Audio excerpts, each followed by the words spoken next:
I love this smart garage door opener. It's so simple and everyone's going to be able to use it in the app they want to. You stick your garage door remote in here, twist the little knob on the bottom up or down depending on the height of your remote, and then you plug in the device. You scan the Matter QR code with your phone, and then you choose what app you want to put it in. You can pick everything from Apple Home to Home Assistant and everything in between. Then you stick this previously paired tilt sensor onto your garage, and the whole thing tells you both when the garage door is open or closed and gives you full remote control from anywhere in the world. It's reliable because it uses your existing remote, and it will work with literally every garage door out there. I think this will be useful for those of you with gates too. And all of this works in about 5 minutes. Because of the tech on board and because of how easy and simple it is, this is one of my favorite pieces of smart tech in 2025. And today, after testing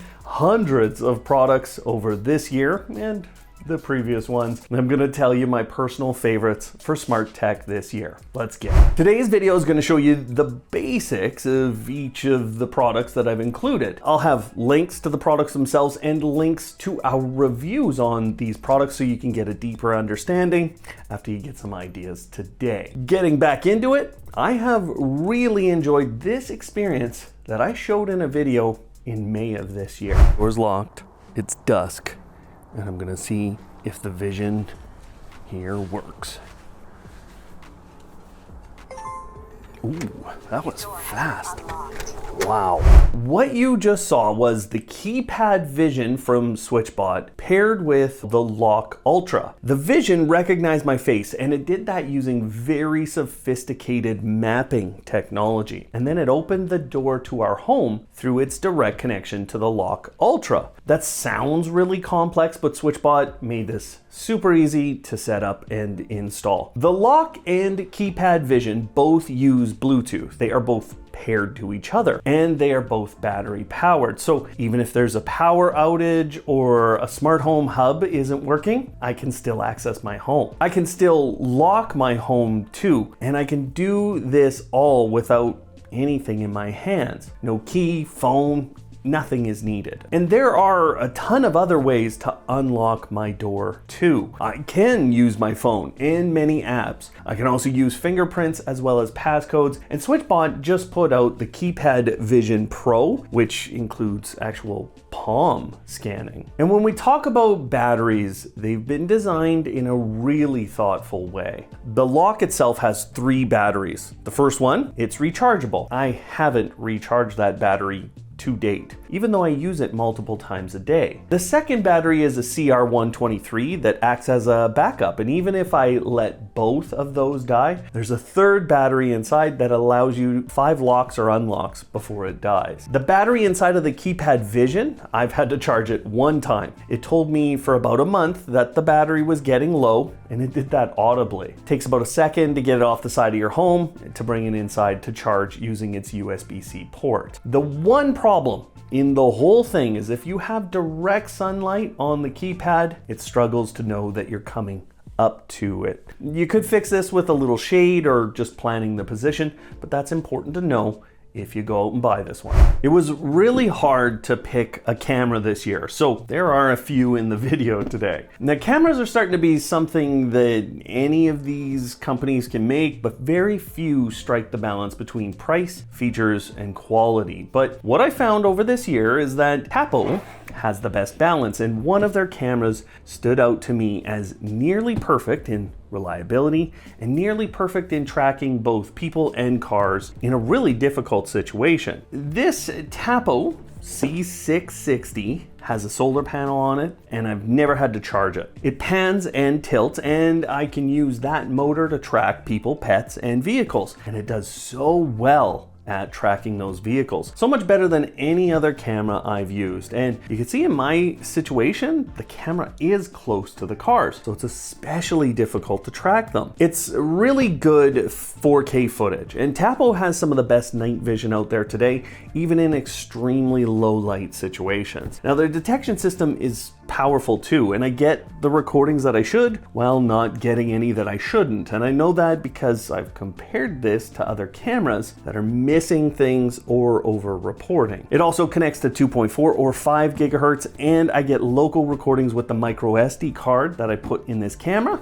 And I also got an H500 home base just a few days ago. This becomes another local storage solution for you. I love that I have a camera that I never have to touch, I never have to worry about, and I never have to pay a subscription for. I've now spoken about this sensor a bunch of times in the last month, and unfortunately the company has struggled to keep it in stock. That's because the little FP300 presence sensor from Aqara is the best sensor going, and despite it just being released, they've done some good beta testing with this, so the performance is right where you want it. It is battery powered, so no ugly wires, and the batteries will provide up to 3 years of power. After 2 months, I still have 100% battery life. It can connect to Aqara smart home hubs using Zigbee, or it can connect to other platforms using Matter over Thread. So it has multiple options for connecting to the rest of your smart home. There are 5 sensors on board. The first being a PIR motion sensor, which senses you coming into a room, and then that turns on the second sensor. That second sensor is a radar sensor that knows you're in the room even if you're not moving. You also get a light, a temperature, and a humidity sensor on the FP300, and you can turn those on or off to extend or shorten your battery life. The automation options you get with all these sensors is incredibly powerful, and Aqara has made a lot of those options available in the more advanced hubs. It's a nice surprise, and it's certainly something I didn't expect when I first got it. The more advanced features are available when you connect this to an Aqara hub, so keep that in mind. That's my preferred method to use this. Those advanced features let you teach the sensor when it does, for example, make a mistake. And once you do that, it won't make those mistakes anymore. You also have this really great option to kind of split up your room into segments for presence and absence. My zone from 0 to 2 meters, and then from 2 to 4 meters, I want that to be treated as absence. And then I have from 4 to 5 meters, I have as presence. As I move through the space, there will be a little icon that shows up. So right there, you can see I'm about a meter away. Here you can see my hand, and this is being treated as present. So the lights are on in the room right now, but I'm gonna step further back. And there they've gone out. I don't know if it's showing where exactly I am in the room, but that's a great demonstration for you. I'm gonna just step back now, and we're gonna look back at the lights. And it might not reflect it on this because this is more of a settings page, but now I'm within that, basically that 2 to 4 meter zone, and those lights have turned off. There you go. And it is reflecting it on this page. So this is the kind of configuration that you can do. And this is what I can do, right here when I'm cooking. I can configure the sensor exactly for that scenario. And I'm sure you have all kinds of scenarios you want to do this for.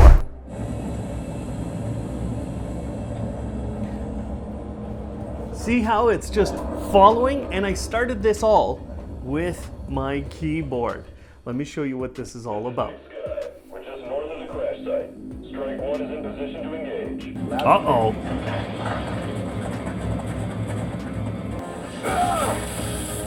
I've been shot. All right, let's deal with these two. Suck on this. Yeah, suck on this. Copy that. Alien object in sight.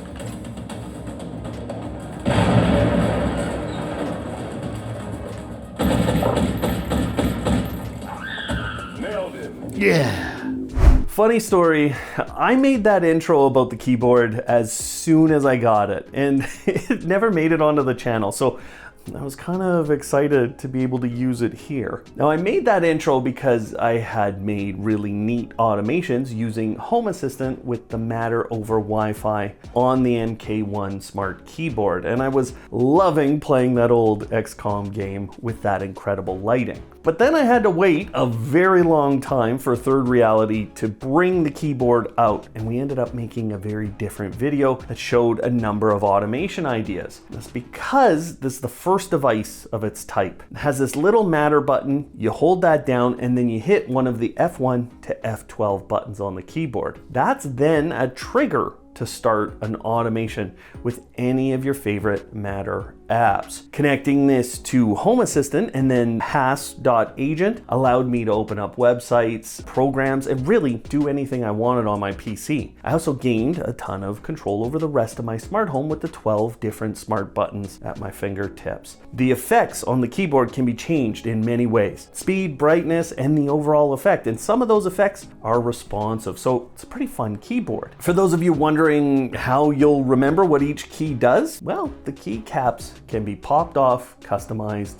changed out. My only concern about the whole thing is that I don't have a number pad, so I hope we get a V2 next year, but this is still one of the best and most customizable smart home devices this year. My place is in a very good status, so there's no particulate matter, and we're in auto mode.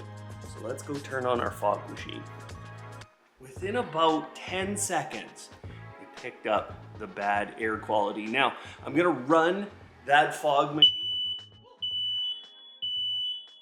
Within 30 more seconds, it's already brought the levels down. It's turned off my smoke and fire alarms. It instantly brought everything down. That was amazing performance. So we got up to about 500 parts per million of particulate matter. And now we're bringing down the particulate matter in our air. So this is already fixed it to the point where, yeah, like my smoke alarms all turned off. Man, those scared me. My kid sometimes struggles with allergies, and I've found that putting an air purifier in his room is really helpful for that. This year I stuck the SwitchBot air purifier in his room, but I chose that for more than just air purification. My kid likes to read in bed. He also has a smartphone, but he never charges it. He likes to take drinks and food up to his room too, which I have begrudgingly allowed. So why I chose SwitchBot's version of an air purifier is, number one, it's very good at cleaning up the air, specifically for animals. I'm not saying anything about my kid. I don't know if we can use that. But you can also get this one with the table on it. The table has a little wireless charger spot. There's a night light underneath that too. And what I really liked over the year is that I had full control of this inside a Home Assistant, and he had full control of it through the little button. So it was something that I could automate, but he could adjust when he wanted. And listen, I realize a lot of people won't want to put this in a really upscale room, but I think this was a perfect situation to use it with kids. I know for myself, it's hard to spend a lot of money right now because the cost of everything in the world just seems to be going up and up without any sign of slowing down. Now, smart home gear has actually been fairly resilient to this, and I think part of that's because this stuff isn't required, right? So when I found something that I could add to my home that would provide a pretty big benefit for about $6 per unit, I jumped on it. Now, these little Bluetooth proxies work with Home Assistant, and they add Bluetooth to your hub if you don't have it. You can add multiple of them around your home, and I had a couple of little covers printed for these. You could buy many versions of the ESP32 boards that are used for this, and it's a simple process to plug it into your computer, load up the free firmware that gets this working, and then it's about a 2-minute process to add them into Home Assistant. Suddenly, you're able to connect all kinds of Bluetooth smart home products into Home Assistant. This worked really well with SwitchBot gear and some Govee gear, and there are other Bluetooth devices that will show up from around your home. I was surprised at some of the things I found, like my toothbrush, and actually my neighbor's toothbrush. The control of these things is quick, easy, and local. So for $6 and a very small amount of time, this one's been 100% worth it. Even more interesting to me is that this was the most purchased item by you guys through our links after we put out our tutorial on how to get these working. So you can watch that tutorial below. You'll find the links in the description. I went to New York to see all the new Amazon devices that they released this year. What a great experience for me to have. Not only did I learn a lot about how the regular media works, but I also came out of there understanding a lot more about what Amazon's doing in the smart home. I don't want to spend a lot of time on this in the video, but I know that there's mistrust out there, and there are good reasons for it. And in fact, I have reported on lots of the reasons that people mistrust the big 3 or 4 companies in the smart home space, the big ones. Just a few weeks ago, we put out the 8 biggest smart tech fails, and those companies are all over it. But I came back from New York with a new appreciation of what Amazon is doing in the smart tech space, and I think a lot of people will be surprised by their upcoming or just released devices. But there's one that stood out to me as the best smart tech from Amazon. That's the Kindle Scribe and the ColorSoft version of it. Stole the whole show in New York, and it is the most beautiful reading device on the market today. It's thin, light, the curves felt right. Honestly, I'm getting all hot and bothered talking about it. This is, this is the eraser. So what you have done is you've switched the tip, or if you want, you can just turn it around just like a pencil. It feels so much like a real eraser that they go to brush the eraser crumbs. So you can go super light, or if you push, you can really get different weights.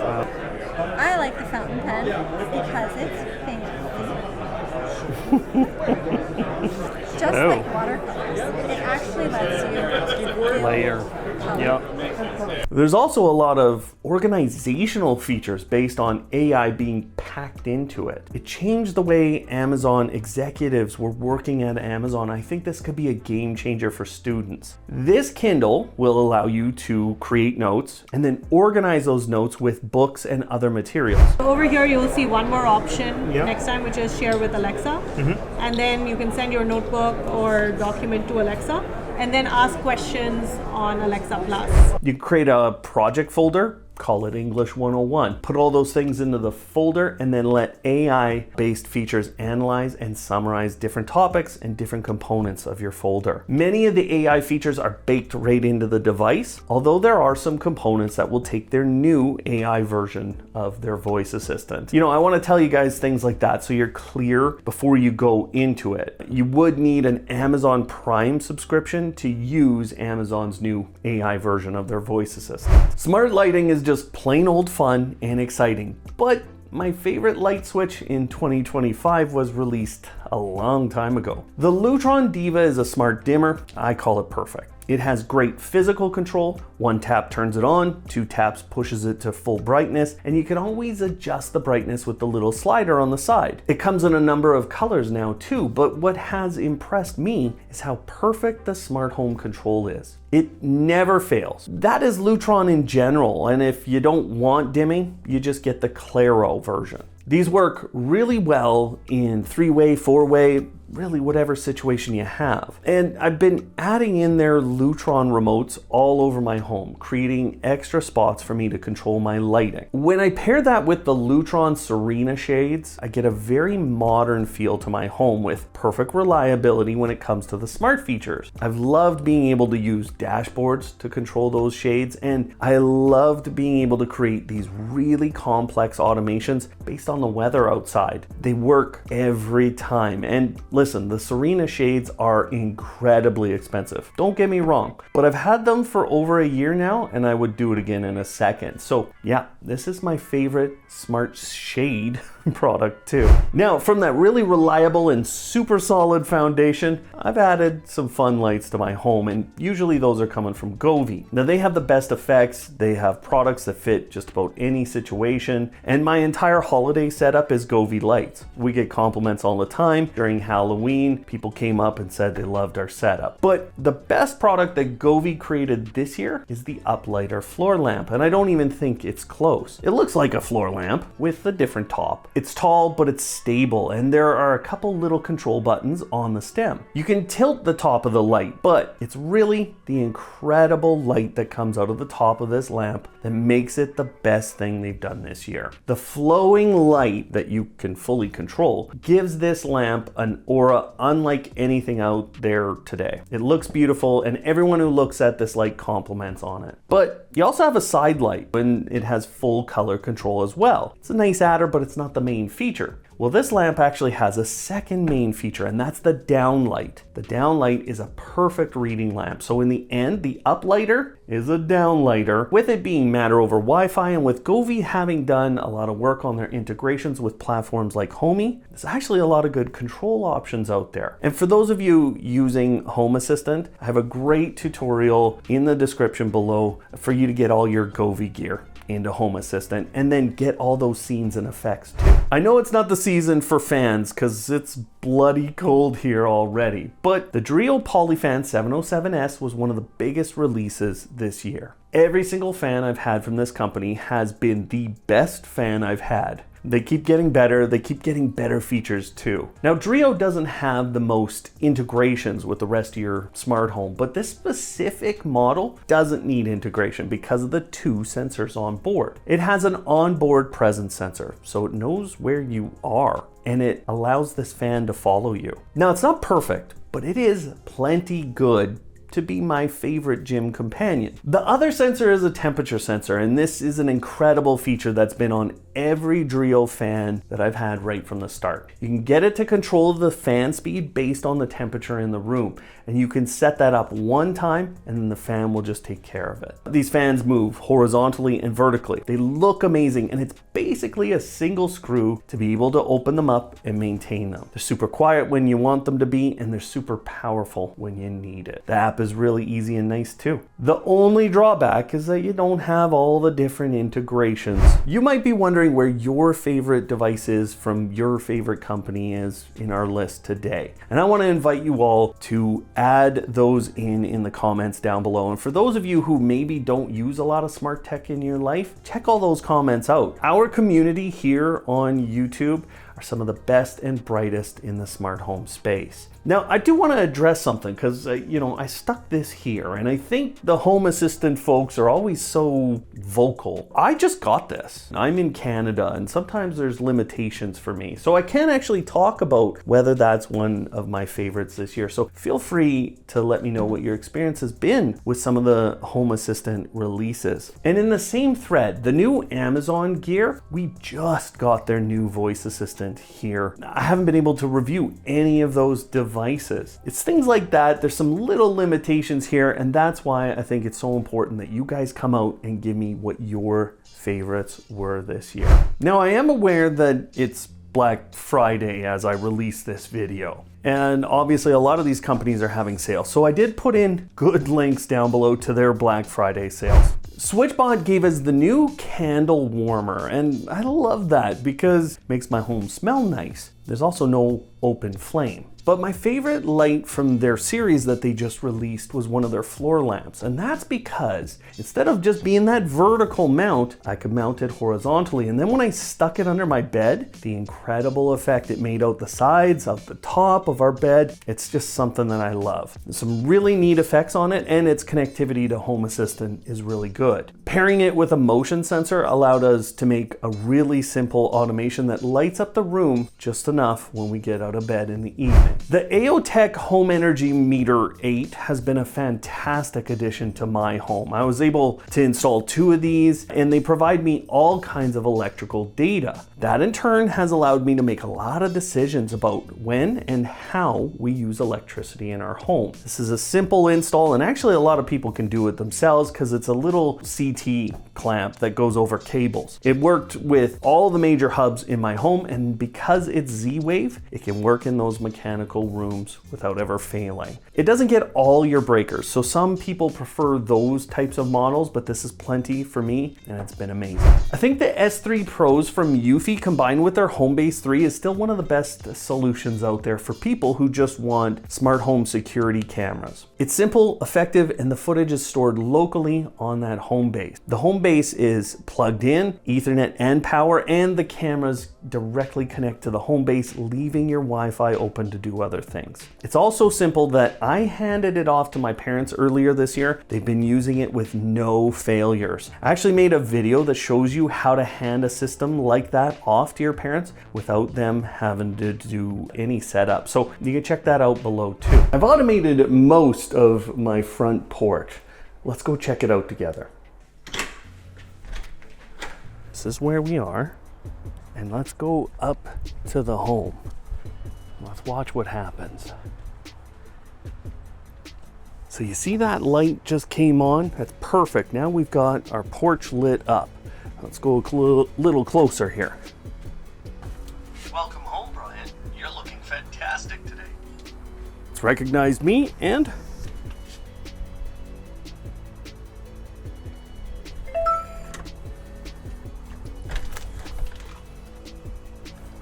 perfect. Akara's G410 video doorbell and hub is what I put on my door early this year. It's a 2K resolution video doorbell that comes with its own chime, and that chime stores local recordings of your footage. And so again, we don't need a subscription to have a video doorbell. It comes with its own radar sensor, and that has been more effective than PIR motion detection, which is what exists on most video doorbells. So I get good footage of people coming up to my home, and I get notifications when I should. Then I can speak to people through the door. It's got a good speaker and a good microphone, and a lot of the connectivity has been upgraded on this versus the previous version. The chime is basically what handles all the traffic. You also get lots of options for other chimes because Akara integrates really well with all the major apps. But my favorite part about this is that it runs automations that are useful, and then, you know, some that are just plain old fun. I changed the chime to a custom howling sound for Halloween. I uploaded that sound myself. Plus, because it is a capable sensor, I can turn on the light to my porch well before anyone comes up to it. Also, I've been using its face detection to unlock my front door. I haven't talked about smart home hubs yet. They're a major category for smart tech, but they take a little more explanation. So to understand the very best this year when it comes to smart home hubs, check out the video that's on screen now where I will show you the best 3. There will be one that fits what you want to do with your home today. Otherwise, thanks for watching, and of course, live smart.